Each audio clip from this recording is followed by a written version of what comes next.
The Book of Nahum, Chapter 1. The Burden of Nineveh, the Book of the Vision of Nahum the Elkoshite. God is jealous, and the Lord revengeth, and is furious. The Lord will take vengeance on his adversaries, and he reserveth wrath for his enemies. The Lord is slow to anger and great in power, and will not at all acquit the wicked. The Lord hath his way in the whirlwind and in the storm, and the clouds are the dust of his feet. He rebuketh the sea and maketh it dry, and drieth up all the rivers. Bashan languisheth, and Carmel and the flower of Lebanon languisheth. The mountains quake at him, and the hills melt, and the earth is burned at his presence. Yea, the world and all that dwell therein. Who can stand before his indignation, and who can abide in the fierceness of his anger? His fury is poured out like fire, and the rocks are thrown down by him. The Lord is good, a stronghold in the days of trouble, and he knoweth them that trust in him. But with an overrunning flood he shall make an utter end of the place thereof, and darkness shall pursue his enemies. What do ye imagine against the Lord? He will make an utter end.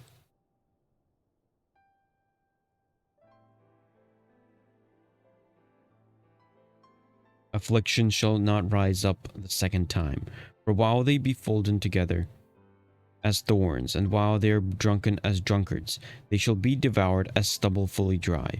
There is one come out of thee that imagineth evil against the Lord, a wicked counselor.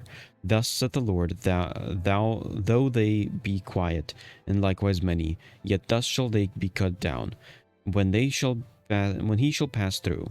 Though I have afflicted thee, I will afflict thee no more. For now will I bring his yoke from off thee, and will burst thy bonds in sunder.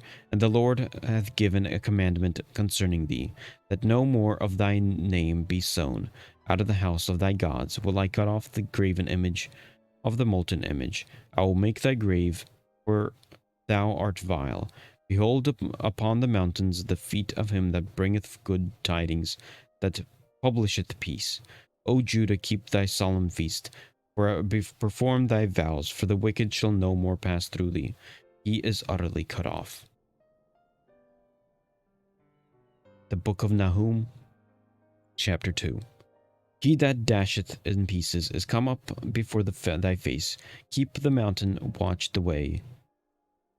Make thy loins strong, fortify thy power mightily, for the Lord hath turned away the excellency of Jacob, as an excellency of Israel.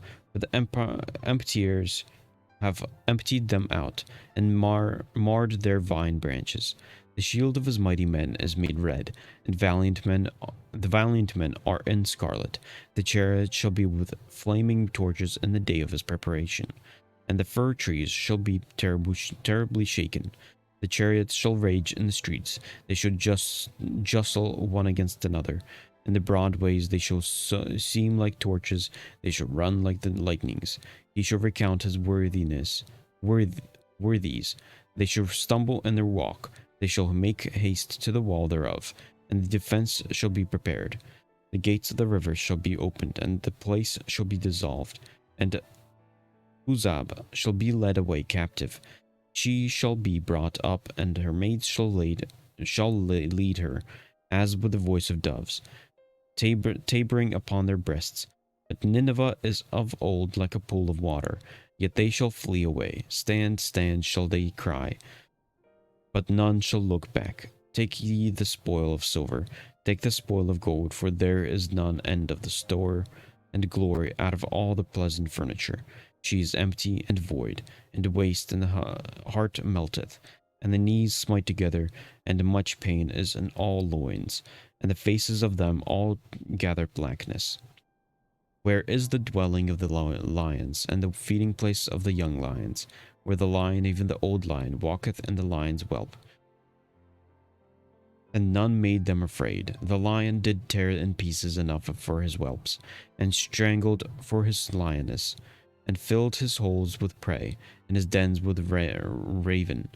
Behold, I am against thee, saith the Lord of hosts, and I will burn her chariots in the smoke, and the sword shall devour thy young lions, and I will cut off thy prey from the earth. and the voice of thy messengers shall no more be heard. The Book of Nahum, Chapter 3. Woe to the bloody city! It is all full of lies and robbery. The prey departeth not. The noise of a whip, and the noise of the rattling of the wheels, and the prancing horses, and of the jumping chariots. The horseman lifteth up both the bright sword and the glittering spear, and there is a multitude of slain, and a great number of carcasses, and there is a none end of their corpses.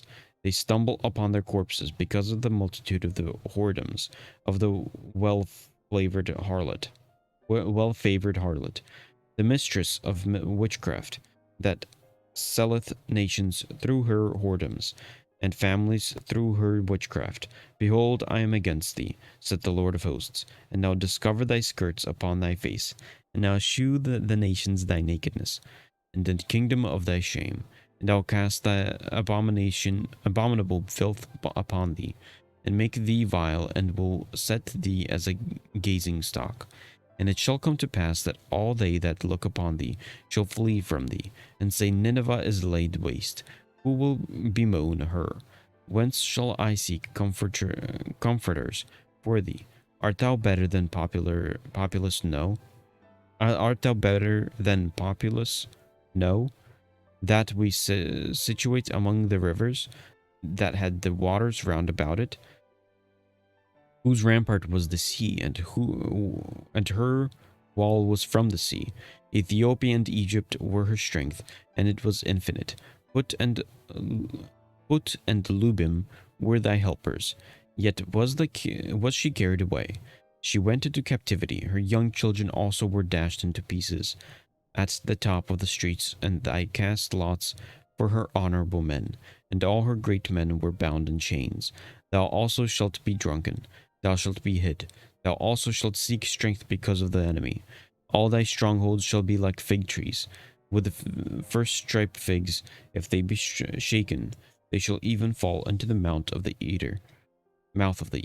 Behold, thy people in the midst of thee are women.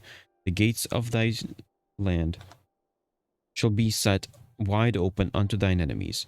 The fur shall devour thy thy bars. Draw thee waters for the siege, fortify thy strongholds, go into clay, and tread the mortar, make strong the bricklin. There shall the fire devour thee, the sword shall cut thee off, it shall eat thee upon like the cankerworm. Make thyself many as the cankerworm, make thyself many as the locusts. Thou hast multiplied thy merchants above the stars of heaven. The cankerworm spoileth and flieth away. Thy crowned are the locusts of thy captains, as the great grasshoppers which camp in the hedges in the cold day. But when the sun ariseth, they flee away, and their place is not known where they are. Thy shepherds slumber, O king of Assyria. Thy nobles shall dwell in the dust. Thy people is scattered upon the mountains, and no man gathereth them. There is no healing of thy bruise. Thy wound is grievous. All that hear the bruit of thee shall clap the hands over thee. For upon whom hath not thy wickedness passed continually?